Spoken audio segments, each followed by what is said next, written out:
You're watching and listening to the latest Red and Blue review show. For all your Crystal Palace related chat, please like and subscribe across all the usual social media platforms, especially our YouTube channel. This really helps us out. Now, let's get on with the show.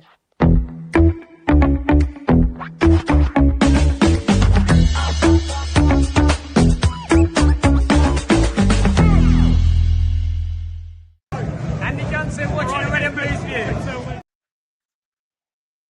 Cool, that was a bit short out there, Nigel. Ladies and gentlemen, very good evening and a warm welcome. I'm back to the Red and Blue review. It's delighted to be back with you all this evening as we're going to be reviewing some pub team, and I can't remember the name, and Zrinjski Mostar for our conference game. I'm going to be joined by a bunch of old fogies, and here's the first one, and he claims to be the younger version, Ian Lyons, mate. It's been a while. How are you doing, buddy? Well, if I'm not the younger version, I want a DNA test. That's for certain.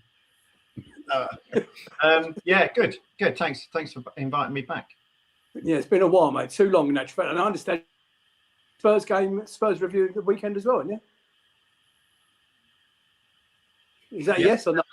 Well, if you have me back, I haven't upset audio anyone podcast, and the visual nodding of the head doesn't work. I've not upset anyone yet, so you might not invite me back. And Mr. Lyons, no, Mr. Noble, sorry. Good evening, mate. Thank you for every minute of your podcast you've done over the last few weeks in my absence. You, sir, are a superstar. How you doing, mate? Very kind of you to say so, Nick. I wouldn't say that, but yeah, I'm good, thank you. You well? You good? Yeah, absolutely fighting, fitting, itching to go. Good. Paul Gear, a.k.a. the real panel. How are you, man? Yeah, all good, thank you, Nick. Yeah, good to be back on the show and ready for more talk on our beloved Palace. Indeed. I'm going to quickly say hello to Chloe and Paul over in Tabworth. I know you're there, mate. Good evening. William Jones. Lyons is in there as well. Cross. How can he be in two places? Rich T. Rich T. Is that Biscuit? I can see you're on there. John Lyons, one of the originators of the Red and Blue News back in the day. I hope you're well, mate. Mark's out there. David, and good evening to each and every one of you, wherever you are watching this in the world or listening back in the world. If you're listening on the later podcast, Phillips is there, James is there. I can see you all, guys. Hello, and thank you for joining us this evening. We are going to be touching on the Mostar game and also all the events from Old Trafford yesterday afternoon. I think it's going to be quite a lot of talking points. I think there's actually a split. Listen to these three clowns before we actually went live. There's actually going to be a bit of a split opinion on a few bits and pieces. So hopefully there's going to be lots of violence and lots of punches thrown between the four of us, and we can enjoy ourselves. And we're going to be looking ahead, of course, to all the European stuff that we've got coming up. Obviously, with the geopolitical issues going on at the moment, we don't even know what's going to happen about the Larnaca game. I'll be interested to know your thoughts. Do you think that game should go ahead? Let me know in the chat. I've also posed a question for you in the chat. I'd like to know any questions you have for our illustrious panel and Ian Lyons. Let us know in the chat, please. It'd be great. And I'll try and get to as many of them as I can later in the show. I think we're going to go straight into it, boys. So off we go. We had another trip, okay, this time to Selhurst Park, okay, and we played who I thought were a very underrated team, and B, I thought their away support was excellent. Ian, I understand, Mr. Noble, I understand you're going to cover that game. Yeah, absolutely, Nick. I couldn't agree more about the away support. I think we've seen great away support in every game that, visiting fans in Europa Conference have come to Selhurst Park, to be fair. But the Mostar fans were particularly vociferous pre-kickoff and great displays throughout the game, of course. Let's get the teams up, Nigel, please, if we can. Oh, yeah, of course, before the game, it was Dean Henderson's 100th game for Palace, so he got presented with that. If you're listening, it's a frame picture of Dino in various poses and the number 100 in the middle, which was great. It was right down in front of us. And there's the lineup. There were 3 changes, apparently, from the first leg over in Bosnia the week before. And, of course, we line up with a strong lineup: Henderson in goal, Munoz, Lacroix, Richards, Cambo, Mitchell, Wharton, Kamada in the middle, Sarr, Gassand gets the nod, and Strand Larsen up top. And there's a bench there that you've got players that can come off the bench and make a difference, which is what European football is about. So, look, we had a lot of the ball in the opening stages. The first real chance came in the 15th minute with a long throw from Richards, which after being punched out by the keeper, he drops the ball back in and Wharton lobs it into the middle of the box where Gesson's goal-bound header is deflected wide by a defender. Next chance within the 22nd minute, Cambo swings the ball into the box. The defender gets head to it. The Strand Larson, it just drops to Kamada, who controls it, shoots, which again is deflected wide. So a couple of early chances, and it's still 0-0 on the night. A few minutes after that, Mitchell puts in a good cross, which Sarr gets a toe to, and the keeper just manages to save it, and it goes out for a corner. And then we get the opening goal on 35 minutes. Free kick on the left. Who needs that Everton player that we nearly signed that was supposed to be good on dead balls? We don't. It was, of course, Adam Wharton that crosses the ball in, and it was a super cross, and Lacroix couldn't really miss. He was in the 6-yard box, and he had his eyes on the ball all the time, heads it downwards, 1-0, and a great opening goal. And I don't know what you thought about the goal, guys, but, it was a textbook goal. We've scored lots from set pieces, and pretty impressive, I thought. I think, can I go first? Do you mind if I go first? Because I, for one, have been pretty critical over Adam Wharton's performances of late. I don't think he has been fulfilling his full potential, let's say. However, that ball from the free kick was world class. Absolutely quality ball. Couldn't have been better placed. Superb. What's that noise? You do not sound very well on your feed. Does everyone else agree with me on that? Sounds like a Dalek. It sounds like a Dalek. I'll pop out. I'll be back in a minute. You better pop off. You better pop off. As Yasmin says, Nick is fuzzy. Well, he needs to vape a bit more, I think. Oh dear, there's nothing like a good podcast and planned, and this is nothing like a good podcast and planned. What did you think of the goal, Ian? You watched it. Were you in the ground the other night? Well, I mean, it's as you say, dead ball specialists. Well, we're supposed to have quite a few of them, but they very rarely take a decent dead ball in game. But that was actually a clinical cross, just where the attackers want it and the defenders don't want it, in between the two. And it could have just stood there and it just hit him and go in the back of the net. The keeper almost got to it, to be fair. But the quality of the ball actually made the goal, didn't it? Yeah, it was fantastic. Yeah. Good shape on it. Absolutely. I think you're spot on there. The easy bit was Lacroix's bit. The difficult bit was what Adam Wharton did, and as I said, the quality of the ball in. So, I think the goal, it sort of prompted Mostar's first real attack after that. They countered us quite quickly. Their striker shot high and wide when he probably should have laid it off to a teammate and done better. Welcome back, Nick. It's still 1-0, and it's a half time now in our match analysis. How's your sound? I don't know. How do I sound now, boys? You sound fine. You're back with us. Sadly. You're back with us. No, that's fine. That's fine. Someone's comment that went through really made me laugh. Yes, here, Paul Bristow. Nick Philpott sounds like he's broadcasting from a Tel Aviv bunker. Brilliant. That's probably about the 8th time we've said that today. Very good. Right, okay. Second half. Early in the second half, Wharton gets booked. Surprise, surprise. He catches a Mostar player in the chest. He's soon replaced by Hughes. I think the fourth official has had a word with Glasner and said, look, he's lucky not to be on a second booking. You better get him off, which was sort of good officiating, I think, really.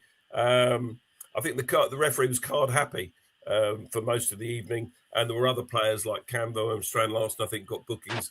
And there were bookings, Paul, that you won't necessarily see in the Premier League.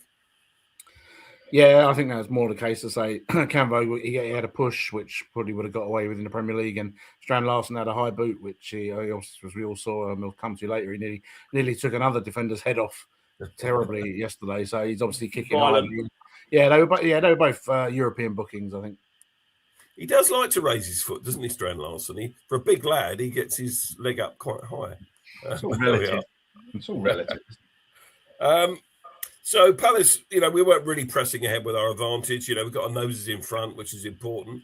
We only had to win 1-0 and we were through. We knew that, obviously. The tempo was pretty slow still.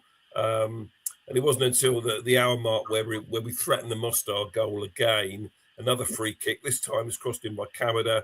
Richards gets a free header. He heads over when he should have done better. Should have hit the target, do you think, Paul? Or Ian? Let's bring Ian in. Sorry, yeah. Well, I was just going to ask people, and people in the chat can also ask it. Has anyone seen a worse header of a ball as a defender than Richards? I cannot remember a decent. Whenever a ball comes in from across, he misses it, hits his shoulder. Whenever it comes in long, he gets it, but it hits him there. There's just something about it. It's just bizarre. Yeah, I just think it's him and heading is a bit of an oxymoron at the minute. It's something he needs to work on, doesn't he? He needs to work on it. Paul, what do you think? Yeah, I always wonder whether his hairstyle has a problem. I mean, if you don't actually know where your head is or where the ball's going to hit your head because you've got that much hair, I wonder if it does actually affect. I mean, I know a couple of weeks ago he got rid of it and had the old Platt style, and then he went back to it. But yeah, I'm not sure how it helps heading a ball when you've got that much hair around. Well, the headband last game sort of condensed it a bit, but yeah. So Mark Callahan agrees it's the big afro that does it. He says, but who knows? But no, Ian, I think you make a really good point. Heading is not his strongest suit, is it? So there we are. The game gets into the latter stages. Mostar clearly are going to take a few more risks. And that opens the game up for Palace, of course. And we got quite a few chances in these latter stages. So I'll go through them really, really quickly. Minute 77, Gesson robs the defender, drives into the box, tries to dink it over the keeper, and the keeper saves it. I think he just took the ball a little bit too far wide to the left with that one. Then Mitchell gets down the wing, crosses the ball from the left. Great cross in. Sarr is central, is sort of within the goal post range, and he hits it wide. He's got to hit the target from there. A poor miss for me. But then the next one was even worse. If you want anyone through one-on-one with a goalkeeper in our side, it's going to be Ismaila Sarr. But this time, he didn't make it count, and the keeper saved the shot when he really should have done a lot better. So that was 3 chances where we could have been 2-0 up, and we didn't take them. And you're thinking then, well, it's going to be one of those nights when, we'll scrape this 1-0. We're looking at our watches thinking, we're going to hang on here maybe. But then 4 minutes of stoppage time go up. We're looking to play the game out. But Mostar falls a couple of corners. They get a big chance then, in stoppage time, just before, just after 90 minutes, corner comes in and one of their players heads it. It goes wide. But if that's on target and it goes in, suddenly it's a different game. We go into extra time. Their tails would be up and ours wouldn't be. So it was close in that respect until finally the second goal, which came in the 92nd minute, I think. Gets a nice little combination with Johnson there. Johnson plays him in for an assist and makes no mistake, low and hard from that position there that you can see on the screen, sort of inside the penalty area on the right-hand side. So how would you summarise this, Paul? Not the most convincing performance? No, it wasn't a sparkling performance. I think we had to win. Didn't matter how we played, really. And it's that kind of game. Just it was the result that mattered. Job done. And yeah, it's. I think Mostar were going to play. They're always going to try and play on the break as they tried the week before. They were going to sit back, which make it a bit difficult for us. And as we said, as it opened up towards the end when they were pushed forward. But yeah, ultimately it was just a result. All that mattered the other night. What do you think of them, Nick? Were you impressed by them?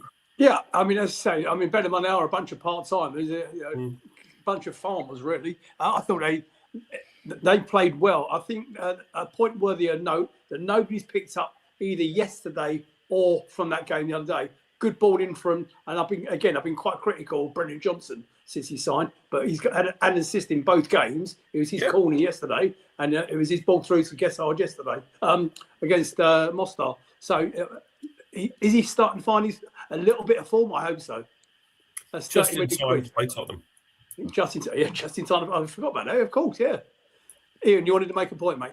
Yeah, well, on Brennan Johnson, I'm confident he'll come good. He's too good a player. Unfortunately, it's just that we bought him as a player out of form and put him in a team woefully out of form. And we're expecting miracles. That's not going to happen for the time being. But he looks as though he's starting to settle down a bit. But yeah, with regards to the performance, well, I mean, it's another chance to work on how to break down the low block, because you're going to get that throughout whoever you play now in the league. And it seems as though they were at least moving the ball a lot quicker than they were in the first leg. And even Glasner spoke about the talk that, the fact that they needed to keep the tempo moving, they needed to move it from side to side.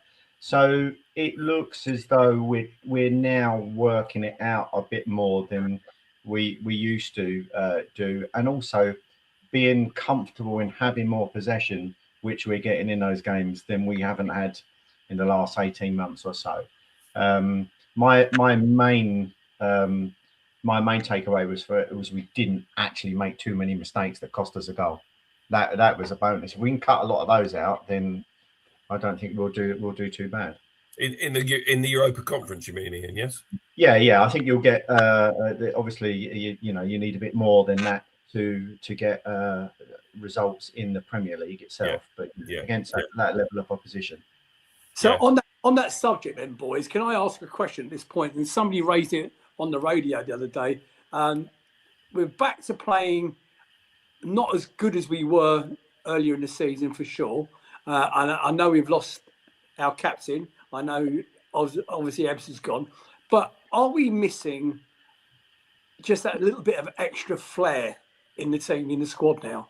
Yeah, Paul? definitely.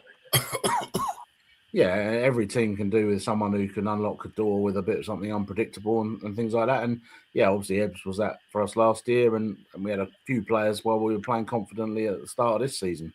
I think our biggest problem at the moment is there's too much pressure on our attack, because our midfield, as I say, individually they're great players, but we still look at the productivity column, and our midfield has produced 0 goals and very few assists, and that eventually is going to be a bit of a problem. And if we could rectify that, then things would look really good. But yeah, when you're relying on your strikers all the time to score, and like I say, we've got a few who are just settling in and trying to get used to the system and stuff like that. And obviously Mateta all season was off form and not taking the chances. So you're putting your pressure on your defence by not taking your chances. And obviously it's not been the strong point, some of the defending in the last few months. So yeah, you always want someone who can, like a Wilf before, or at least say someone who can unlock a door. But when you haven't got that, you've got to just use a bit more sort of pace and guile. And as I say, we need people like Sarr and Johnson to be running at people. And hopefully as the team's results are getting better and the confidence comes back, we'll see more of that.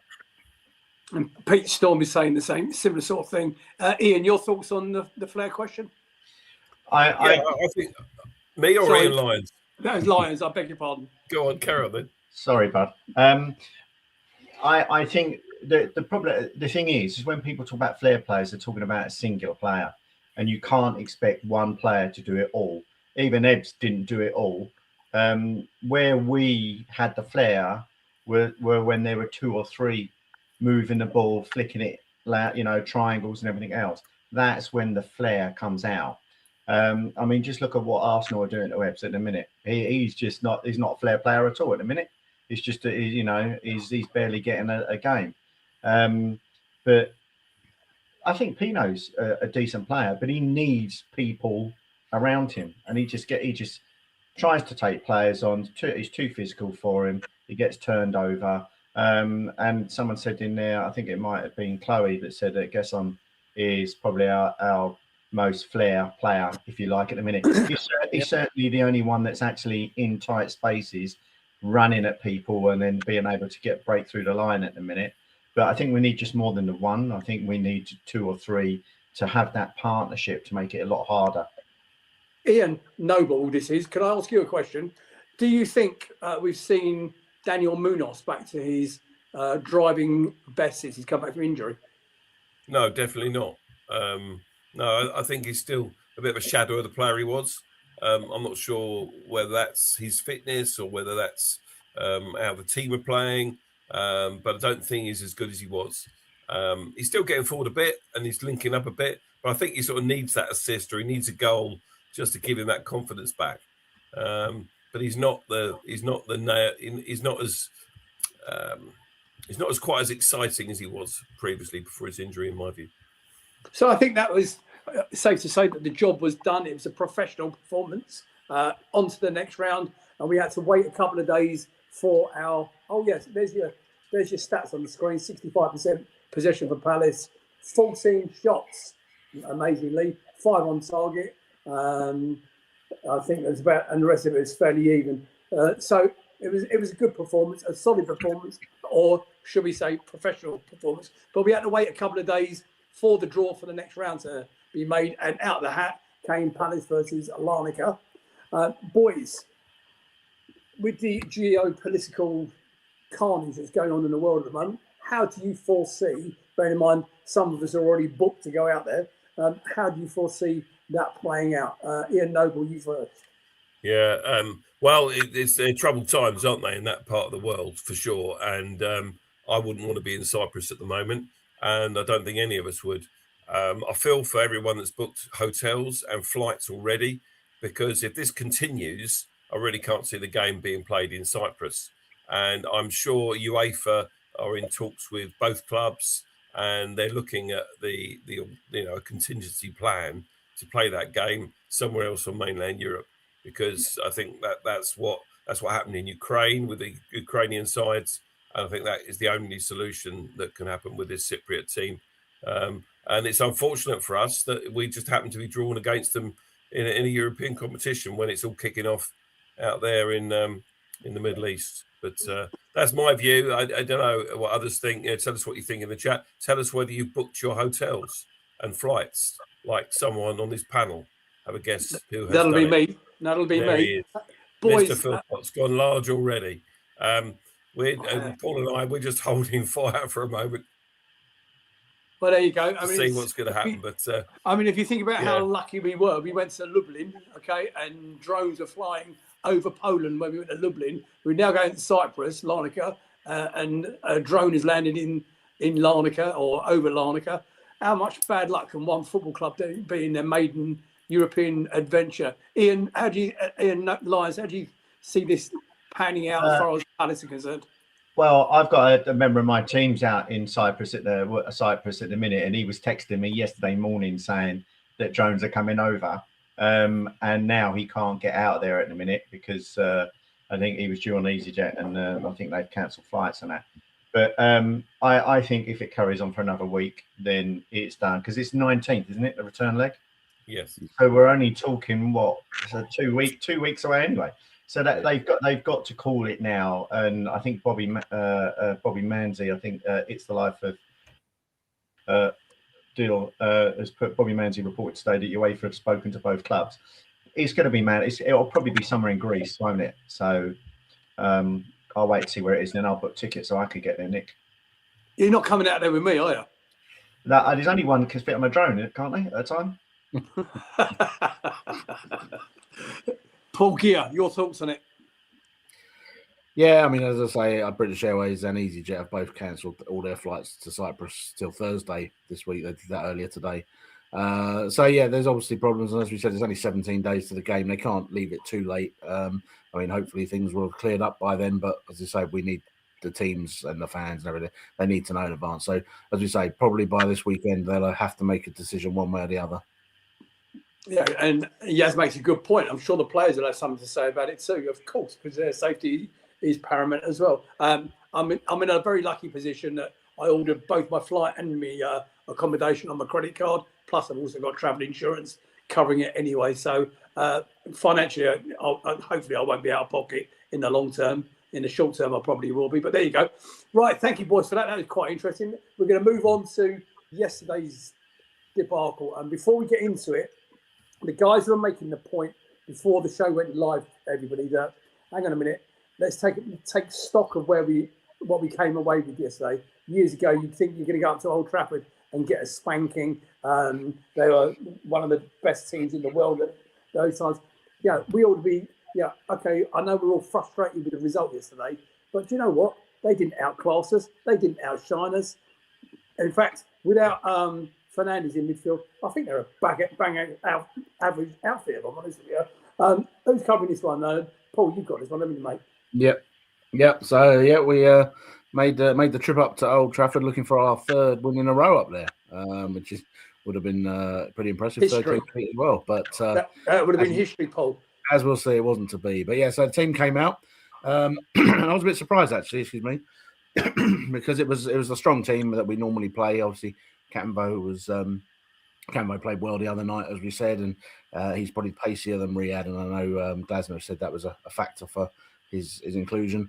And the only change from the other night was Johnson coming in for Gessard. I was quite surprised, I'd say, because obviously Gessard scored 2 games in a row, and I'm a sort of a believer. If someone's doing well in their shirt, they keep it. But I did see earlier today one reason. Obviously, Brennan Johnson scored the winning goal in the European Cup final against Man United last year, so maybe there was a fear factor there or whatever. But yeah, so that was the team. Obviously, game gets going, and yeah, we start on the front foot, straight down the right hand side.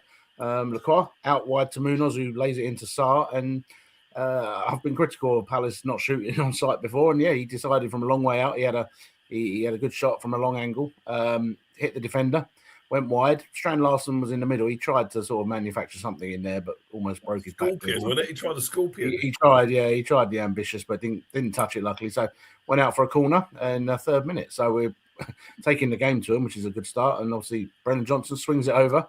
Lacroix's having a battle with Euro at the far post. He gets away from his man and heads it back across the goal from where it came from, right into the bottom corner. It's a beautifully placed header. He couldn't have placed it better if he tried. And obviously, pandemonium ensued in the away end. It was a great start. And as we said, we knew going into it, Manchester United were in a confident run of form. They'd won 5 out of 6. So, yeah, to put a pin in their balloon that early was a great start. Yeah. Can I just jump in there and because I was watching that on the TV yesterday, can I congratulate those of you that made the trip to Old Trafford? Because you got to, I mean, what does that ground hold now? Is it 68,000 or something? 73,000. And we had, 3,000 fans there? You were absolutely immense to a man.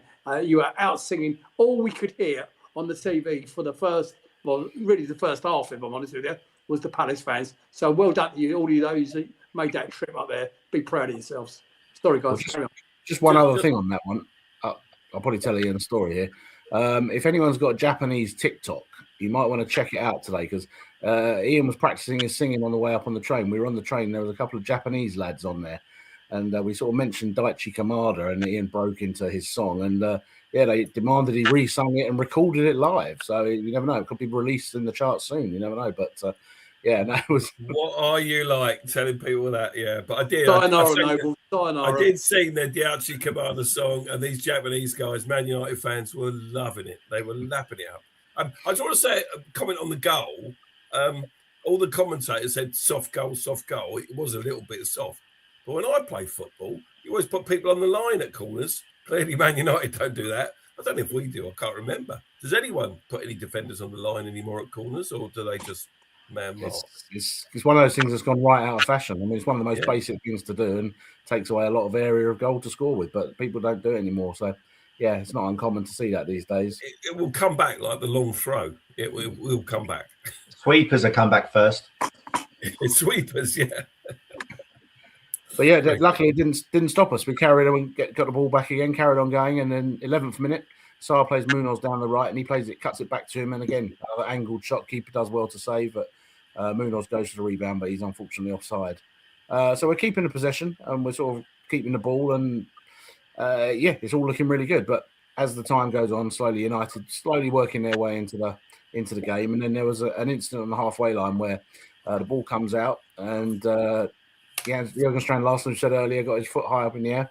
And our friend Harry Maguire starts holding his face. And at the time, it just looked Strand Larsen's an animal, isn't he? At the time, it looked like he'd been caught and maybe he'd get booked, because that's obviously what Maguire was trying to get. Baby.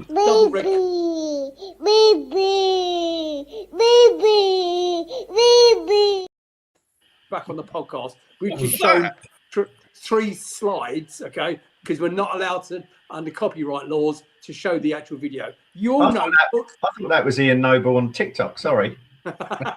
Nigel, can you play that again very very briefly, and it's just 3 Please slides.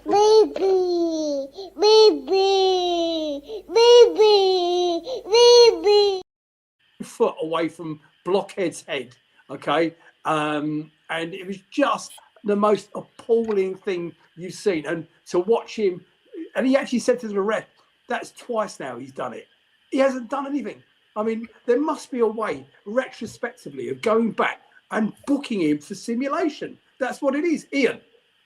There used to be. Danny Murphy was part of a 3-man panel 2 seasons ago that would be sent all of those types of instances. And if it was a clean cheat, they would get a retrospective booking. Don't know what's happened to the system. Don't know why it's not there. It should be brought back. I think VAR they've got rid of it with that. So we were actually the first sort of, well, not recipients of it, victims of it in some ways, because I remember an Everton attacker, he went down for a penalty and this panel basically gave him a retrospective ban for deceiving the referee because he got a penalty out of it. But I think with VAR now, in theory, you get the instant review, and that's the logic. But yeah, so Harry was just basically showing that Manchester United, they know they get decisions at Old Trafford, so they try and deceive the ref even more, as we'll see. We'll come to in a short time, no doubt. Yeah. But yeah, so United are slowly getting into the game a bit more. They got a corner, swung in, and Harry Maguire again gets his head to it. No foot near him this time. He didn't complain. And deflected wide by Sarr. So I think Dean would have saved it anyway, but Sarr got rid of it. Then Fernandez another cross, which Sesko headed straight into the arms of Henderson. Quite a comfortable save. And then Daichi, who got booked early on for a shirt pull, which he made another foul to give them a free kick 25 yards out. And obviously Bruno's their main man for that. So we're all sort of wondering how he's going to do with this one. And he hits a good free kick, to be fair. I think it was probably creeping over, but Henderson obviously is not to know that. And he tips it over, so a good save there. Kamada then sailing close to the wing gives away another free kick with another foul on Fernandez. And again, this one swung in. This time Casemiro heads it wide. So they're beginning to start knocking on the door a bit as the half comes to an end. But half time comes and yeah, we probably did deserve to be ahead. Like I say, they had a few chances near the end, but we were in control. We were playing good football. And yeah, I thought we were good value for the lead at half time. Ian? Did you think Kamada should have been replaced at half time by Hughes? He'd taken an early booking. It had a couple of other tackles going from that, and I thought to myself at half time as he went off the pitch, that's going to be the last I see of him. Anybody else think he should have been maybe hooked at half time? I think we said as much in the ground that it's surprised that he's left him on because I think when Hughes came on for Wharton, I think that was the time we commented on it, and that was in the 56th minute. Adam Wharton's obviously on that yellow, but no, Kamada wasn't booked. Actually, did you say Kamada was booked? He was. Yeah, he was booked right at the start. He certainly was very early on. Oh, sorry, I'm looking at the wrong game. it was for a really, really soft foul. But I've just put in the chat. What really frustrated me, and obviously we'll come on to the ref in a minute, I'm sure, is that he gave that. And if that's the benchmark you set for a yellow in like the 5th or 6th minute, whatever it was, they got away with at least 5 or 6 that were equally as egregious, and just let them go. Yeah, 6th minute he got booked. Yeah, Kamada, you're right. 6th minute. Thank you, Chloe. Yeah, I can see that, close. You're always got to be on your guard, haven't you, when you got booked so early? It's Cambo the other week was booked early, wasn't he? So and he coped with it. And I actually think Kamada did pretty well because I don't think he got substituted until the 85th minute. That's correct. Yeah. And so I think he did. Bear in mind, he'd had a couple of other challenges, and I thought to myself, I wonder if he should have come out for the second half. But so I say he did quite well. Well done, Daichi. Carry on, Paul. But yeah, I mean, as Ian said, it was some of the. I mean, I'm surprised Strand Larsen had a shirt at half time. The amount of times he was having it ripped away from him and nothing. It was ridiculous. But yeah, as we said, we know what the refs are like there. But yeah, second half starts, and obviously United are going to come out all guns blazing. Didn't really come out all guns, but some guns. So they start off the half with a string of corners, which we defended pretty well in the main, which is not always our strong point. And then obviously the controversial moment of the match comes in the 52nd minute. So Fernandez on the left wing plays a very nice through ball, to be fair, for Cunha to run onto, and he spins off of Lacroix. And then, obviously he appears to get past him and then goes down in the box. And the ref takes 2 seconds look and gives a penalty. I mean, I said to Ian at the time, I said it's a red card because to me, with the new rules in place. So if we just go through what happened, basically, there's something called persistent holding now. So he started fouling him outside the box, foul being the operative word there. He's been pulling his shoulder. He's then gone into the box. Now, if you fall over in the box, it used to be you'd get done at the start of the foul. Now, if you're continuing that hold into the box, then the foul will be given inside the box. That's the logic there, obviously. So that's that. And then people say about the double jeopardy rule.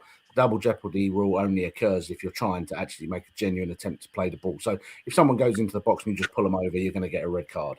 So on that subject, for the benefit of the viewer, can we just show the double jeopardy rule, because we have it up for you? The FA double jeopardy rule, which is IFAB Law 12, prevents a player from being punished twice with both a red card and a penalty kick for certain fouls that deny an obvious goal scoring opportunity. It's called dogso. Okay, inside the penalty area. It says in brackets dogso. I actually think you should have said dog shit. Okay, thank you, Nigel. Take it down, because at the end of the day, for him to be able to fall forward from a pull back with one finger, okay, which is what it was, it's a complete load of old garbage. It's just not, in the law of physics, it's not even possible to do it. Paul.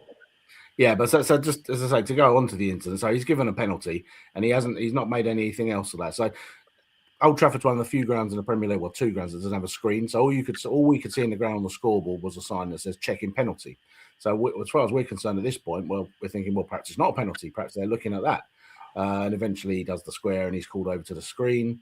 And he comes back and he obviously he gives his little speech to basically say that the Max had pulled him and it was a dog so he was getting a red card. Now, for me, when I look at the incident back, as we all have, I think a fairest outcome there was a free kick and a red card, because to me, he's fouled him, he's pulling him. You can't argue that outside the box.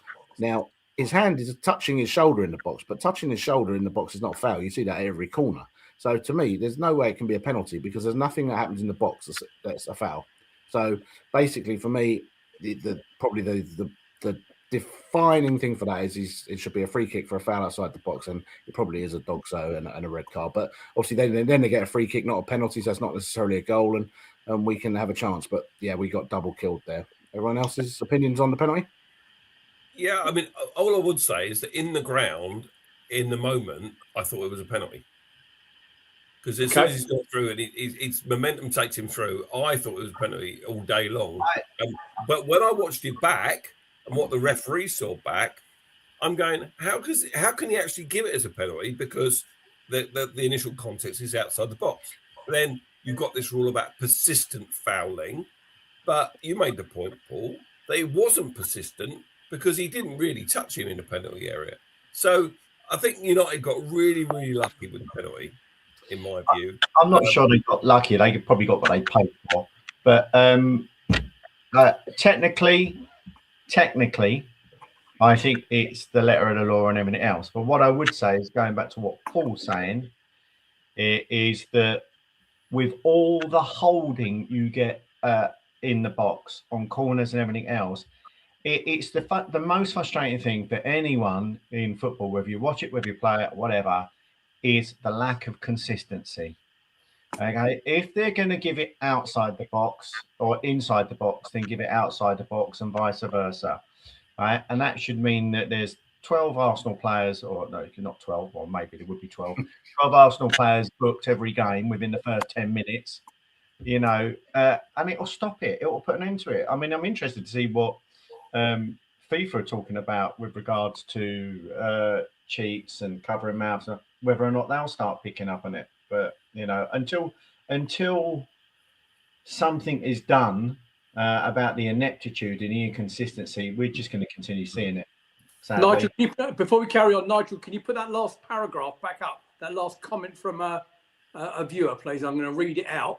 If you can pop it on the screen for me, Nigel, for the benefit of those listening back on the podcast after the live show. Rule 971, subsection 15A, paragraph 12, clearly states that any foul on a United player in their half is automatically a penalty, and we don't have a case to answer. Well said, Paul Grant. Thank you for looking that up, Paul. I'd forgotten all about that rule. You're a superstar. Allegedly. Allegedly. Very Paul good. Gibb, Very good. continue. But yeah, as we say, match of the day did a great job of highlighting that. As I say, all that happened in the bottom. He had 3 fingers on his shoulder. And I like to say, if 3 fingers on a shoulder is a foul, my God, we're going to have free kicks everywhere. It's crazy.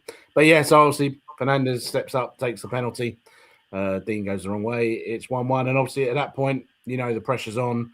You know, the crowd are suddenly back out into the game. United are full of confidence. And yeah, unfortunately, we decided to combat that. We took Johnson off, who was a bit ineffective yesterday. And I felt a bit sorry for him because he's not really a left-sided player. And at the moment, if Sar's playing, he's going to play him on the left. And that's not his best position. And when he's trying to integrate and fit in and get some confidence, that's not ideal for him. But yeah, he went off. Riyad obviously needed to come and strengthen the back line for Max. And then Jurgen got taken off and Gessard came on. So yeah, put a bit fresh legs up front because obviously we're going to do a bit more running. Jurgen didn't look pretty happy though, did he? Did you see him go sit down? He didn't look happy, bunny. Well, when you have a sending off, someone's got to get sacrificed, 1 or 2. So it's just the way it is. Can't do much about it. But it was always going to be back to the wall from then. And unfortunately, it didn't take long for United to capitalise on their extra man. Canvo swung a clearance out, didn't go far enough, went straight to Fernandez again on the right, who was very influential all game really.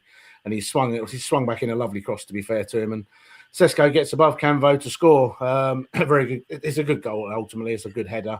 I think Canvo got caught a bit flat-footed there, and I'm not sure whether he could have done a bit better. He sort of looked at the floor after as if he knew he might have, but it was, yeah, I mean, he had a good game. Other than that, that's the only thing you could have possibly sort of thought about. But yeah, it was a good goal, and obviously 2-1, man down. You know, that's pretty much the game. And sure enough, we didn't really cause many problems after that, if any. United could have scored a few more, but Dean luckily kept some damage limitation. He made a very good close range save from Casemiro volley at the back post, and then at the stoppage time he made a very good save from Ahmad Diallo's long range shot as well. So yeah, as I said, game just sort of played out as it was going to. Once Max went off, the whole game turned, and it was only a matter of time really before they went ahead, and obviously they played out the win. So yeah, as we said earlier, 2 undefeated. I mean, I wasn't expecting much on the way up there, to be fair, and we gave a good account of ourselves even with 10 men. So it's not too disappointing. Just on the positive, Paul. On the positive, mate, I got 5 points on my Super 6 for the correct score, which is not too bad. Tom Clark Samuel, good evening, Tom. Follow him on our Instagram page, people. He's just quite right. He pointed out that when Jurgen Strand Larsen went off and he had his ankle in ice. Well, after beating Maguire's head in like that, I'm not surprised he had his ankle in ice. I'm absolutely not surprised. Right, very quickly, I'm going to move on to other teams, if you don't mind. No other games apart from the under-18s beat West Ham under-18s at the training ground on Saturday. The under-21s are playing currently now against Sunderland at the VBS Stadium in Sutton, and they are currently losing 1-0 at home. Hopefully. Now, is there any way, and the question's just been asked by the London Cheesehead, is there any way we can get that appealed, that red card? No, I don't think so. I mean, the problem is, I think the general consensus is the red card was probably right. It's the penalty that wasn't. Obviously, we can't do much about that. And it's the knock-on effect. It's a shame because obviously Max misses a big game on Thursday. So, there's appeals process these days. It doesn't happen very often because they do get laughed out a lot of times simply because VAR is now, it's the instant appeal. You don't have a second after. So unless you've got a real case and the PGMO have come out and apologised already, you're probably just wasting your time, unfortunately. Which they haven't done, the PGMOL. No. So, I mean, I know there was a spoof one going around yesterday, but it's not the case. And what are we going to appeal? Technically, it's correct. You know, it's one of those things. The only thing I'd appeal is why a Manchester-based ref is ref in the game. And I'd also question the integrity of those looking at VAR. But you're on a loser straight away appealing. I wouldn't even bother about it. So there is the risk that you get another game added, isn't there, if you lose an appeal as well? So there is. That. Yeah, good point. Yeah. Okay. Sorry, Nick. Lee's just asked a question, and I think we were bouncing it around. It's a one-game ban, isn't it? Yeah, it is. Yeah, not a 3-game. Yeah. Even though it's straight, it's just a one game. Yeah. No, he's back against. He's back for the Larnaca game, I believe. And as I was saying earlier, I think that it's probably done him a favour with his injury. Is that just to give him that little bit of rest he needs, especially if he's playing with that adductor injury. Well, he's certainly got a week off now, Paul. Yeah, the Larnaca game obviously won't count as it's European, but Dogso's professional fouls are just the one game. There are a few people around us yesterday saying it was 3 games, but no, it should just be the one. It needs to be violent conduct, doesn't it, for 3, Paul? Violent conduct is 3, yeah. Or serious foul play. Yeah, Mr. Lockwood, definitely a 1-game ban. Okay, so while you lot were probably travelling up on Saturday afternoon, there was actually a meeting going on in South Wales, and the gentleman sitting in front of me, everybody listening at home and watching at home, don't know that we're about to go into these, okay? But there was a IFAB meeting in South Wales, took place on Saturday afternoon, and the new rules and regulations have come out for next year. Nigel, if you can be so kind, a second yellow card can now be reviewed and by VAR. These are coming in. So in other words, what they're doing is they're bringing in more VAR checks, God forbid, okay? And the second yellow card can now be reviewed by VAR. Corners, if incorrect, can change to a goal kick. Not too sure quite how that actually goes around, but anyway, that's what Nigel got out of that. And the next one, time wasting.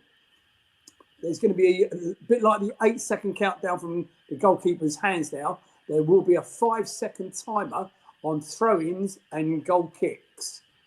And obviously, that's to try and keep the ball in play longer than it is now. 5-second timer for a goalkeeper to step to the back of his area and then kick the ball, I think it's going to be very difficult to implement.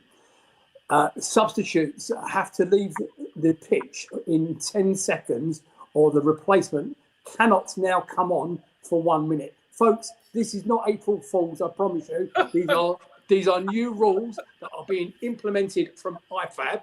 Gentlemen, I want your views on these one by one in a second. So just to recap that one, subs can, have to be off in 10 seconds or they will the replacement cannot come on for a minute. Okay, Ian's got a question. No, I wanted to get in first.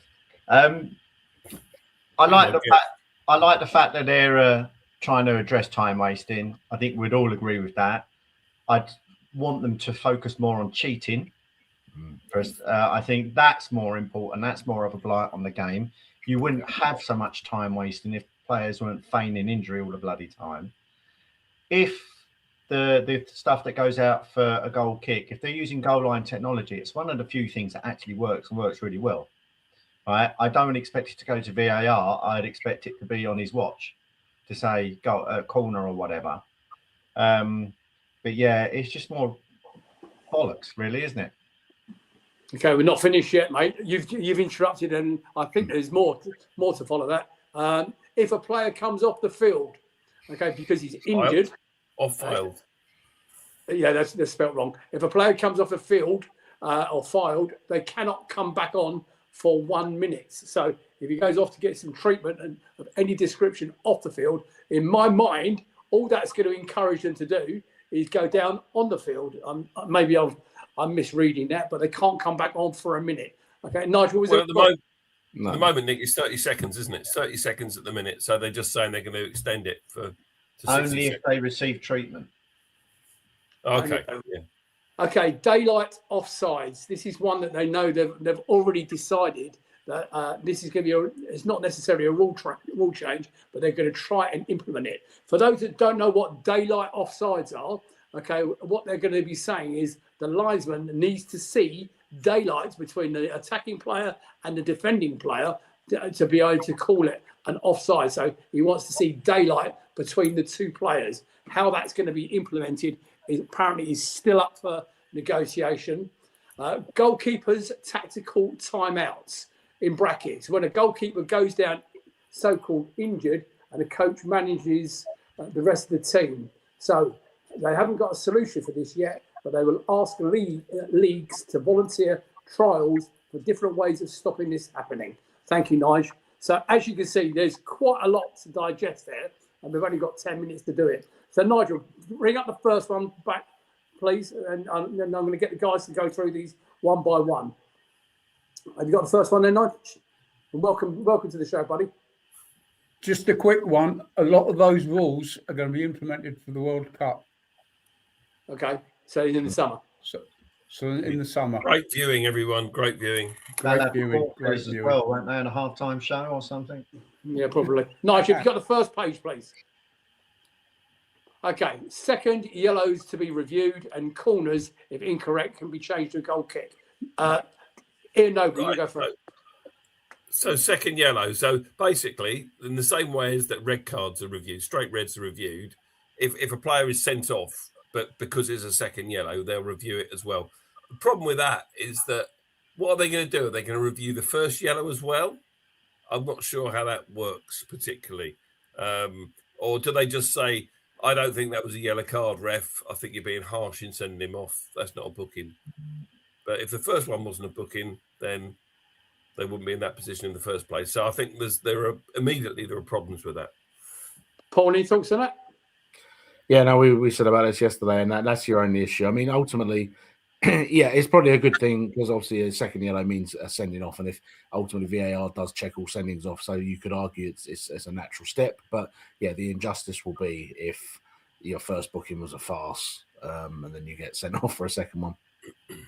Okay, page 2, please, Nigel. We're going to quickly whiz through these because we've only Maybe they can rescind the first yellow card based on the second one being harsher or more, a worse tackle or something. Yeah, then you're checking every booking, and that's Exactly. Well, that's the whole point, isn't it? That's the whole the fallacy of it all. But yeah, it's So just how do you foresee, gentlemen? How do you foresee them? I know the referee currently does a hands up for the timer on the goalkeeper's kick from hands, but a 5-second timer on throw-ins and goal kicks. How do you see that being implemented? It'll be the same way. It'll be the same way. The ref will have to do it. But I mean, ultimately, if a goalie has 8 seconds, I think 8 seconds is probably a fair amount. I must admit, the long throw has become a big problem this year because it can take up to 50 to 60 seconds just to get everyone in the box, get over time, and it is a real time waster. So I think a timer on the throw on it is good, but I think probably 8 seconds, like the goal kick, is or the goalie's hand, sorry, is probably the best one. The second one there, that's quite tough. I mean, ultimately, read it out, Paul, please. Read it out. Subs have to leave the pitch in 10 seconds, or the replacement can't come on for 1 minute. I mean, it's, as you say, if a player's down or whatever, or he's hobbling off or whatever, I think the beauty of the substitution is you can stop the watch rate. So if they take 30 seconds to get off, you can just even say, if you take 30 I don't think it's actually aimed at the injured player, Paul. I think it's aimed at the player clapping the crowd as he goes off the pitch. Go on, Lizzie. Subs have to go off the nearest point anyway, so I don't think that'd be too much. But they don't. That's the problem. They'll just enforce it. What was the other one? Oh, the 5 seconds for a throw-in. Yeah. What I was going to say was, who's in charge of starting that clock? If it's at Man United, it won't start for 3 minutes if they've got a throw. If it starts for Palace, it'll be 2 seconds before it's kicked off. Yeah. It's who's going to manage that? Indeed. And next page, Nigel, please. Okay, if a player comes off the field, they cannot come back on for 1 minute. So it currently, I think, Paul, you just made the point, currently it's 30 seconds anyway, isn't it? So that's not going to be too difficult to administer. Any thoughts on that, Paul? Yeah, I mean, I've always said that one of the biggest problems is people going down with head injuries for no reason after a corner or in the middle because they know the ref has to stop playing. I've said for a while now, I think if someone has to come on for treatment for a head injury, they should actually go off for 2 minutes. On the basis that you can't get a proper concussion check with it. You need 2 minutes for that anyway. So if you're really that badly hurt and your head has made you stop the game, you should be off for 2 minutes. So I don't have a problem with them extending that. A minute's probably a fair compromise. Going back to the, I'm jumping away from. We're coming back to that in a second, Nigel. Boys, I've got another question because I haven't been on the show for a couple of weeks. How did the Chris Richards injury not instigate the concussion protocols? Can anybody explain that to me? Because you have to make a concussion sub. If you do that, you have to do the 7-day concussion thing. And this is another way people get around it because sometimes you don't actually, if you don't want the opposition to get the extra substitute, and you've still got spare subs, you can bring them off on a normal sub, and that also probably negates you ever having to put it down as a concussion and therefore have to have the 7-day rest. but he must have been concussed. I mean, we need Teresa on here but to answer that. But with that injury that he received, he must have been concussed. Ian Noble? No, I'm with Paul. I think I agree with him. I haven't got any more to say on it, really. Okay. Nigel, next page, please. I know I'm making Nigel Croucher work for his living. Thank you. Daylight offsides, I think I've explained that one a little bit. Goalkeeper, tactical timeout. When a goalkeeper goes down allegedly injured and the coach manages the rest of the team from the sideline, they haven't got a solution, but they will ask for volunteer trials to find different ways to stop that happening. Any thoughts, gentlemen? Yeah, Daylight offsides. That's not offside at 3 o'clock in the afternoon without a floodlight. No, it's not British summertime or anything like that, mate. No. Yeah, I read a potential solution to that earlier because it is a bit of a problem now, and a lot of teams are doing these tactical timeouts. And someone suggested if someone comes on to treat a goalkeeper, the rest of the outfield players need to go in the centre circle. It seemed as logical as anything to me, really. It stops the manager from, if the players want to try and organise that, it's fine, but the manager. I've got an easier one than that to stop it. Tactical. We're talking about simulation at the end of the day. I've always maintained, if a player goes down injured and he has to go off the pitch because he's received treatment, why is that different for a goalkeeper? They should be exactly the same, in my opinion. Yeah, if they go. Goalkeepers are different. They always have been. That's simple as that, isn't it? Okay, Ian Lyons first, then Paul Gear. I would agree with the goalkeeper thing, but I would actually, for players going off, I would get them off for 3 minutes. Done. Have 3 minutes, then tough. Then you wouldn't find that happening. As far as daylight offside's concerned, doesn't matter what the offside law is, just implement it and be able to look and see where a bloody line is. You know, that's half the problem. They can't see where the lines are. You know, and then we'll all stop moaning about a toe offside, a heel offside, or whatever. Rule is the rule. If it's consistent, we'll win some, we'll lose some. Ian Noble and Paul Gear, I've got to ask you, when he leant forward in that sinister manner, did he scare you at all? Because he's scared the shit out of me. It just about focused on me. Paul Gear, you're about to make a point. Yeah, it's similar to what Ian said. I mean, daylight offside sounds wonderful, and everyone thinks it will solve everything. It won't. It's whatever the rule is, that you're always going to get that millimetre offside. So even if there's daylight, you'll suddenly have it where someone's last millimetre of their stud is level with the put. So whatever you have, you're always going to have that close call, and people, that's what they're trying to get rid of. And you can't. As you say, there's a line and there's a tolerance, and that's always going to be the case no matter what yardstick you use. Yeah. So that's the new IFAB regulations, as Nigel quite rightly says, they're coming out for the World Cup. Some of them will be coming out next season. Upcoming fixtures, Nigel, please. As we know, we're playing Spurs on Thursday evening, 8 o'clock kickoff at the Tottenham Stadium. It's going to be on TNT Sport. So is that right? That's only being played simply because it's only been played on Thursday simply because we're both out of the FA Cup, lads. Is that right? Have I got that right? Well, that's factually correct that we're both out the FA Cup. And I think with these midweek fixtures, they always like to have a Thursday night game as well. So they spread it over 3 nights of the week for TV coverage. And often when you've got the weekend games, the teams that play on Thursday don't play obviously till the Sunday. So cool. Okay. And then following that, Thursday, the 12th of March, 8 o'clock kickoff at Sellers Park. Late kickoff again, guys, I noticed. AEK Larnaca at home. We'll come to that in a second. Following that, we've got on the Sunday the 15th, on Sky Sports, Palace versus Leeds. Bearing in mind, we owe them a thumping after what they did to us up at Ellen Road in the return fixture. 19th of March, again on TNT Sports. So 3 of these games on TNT. The away leg at AEK Larnaca or wherever that may be. Now, just a footnote on that for everybody listening and watching. Okay, note the time on that. That's Thursday, the 19th of March at 17:45 hours local time. So that's UK time. Have I got that right, guys? UK time. You have. Yeah.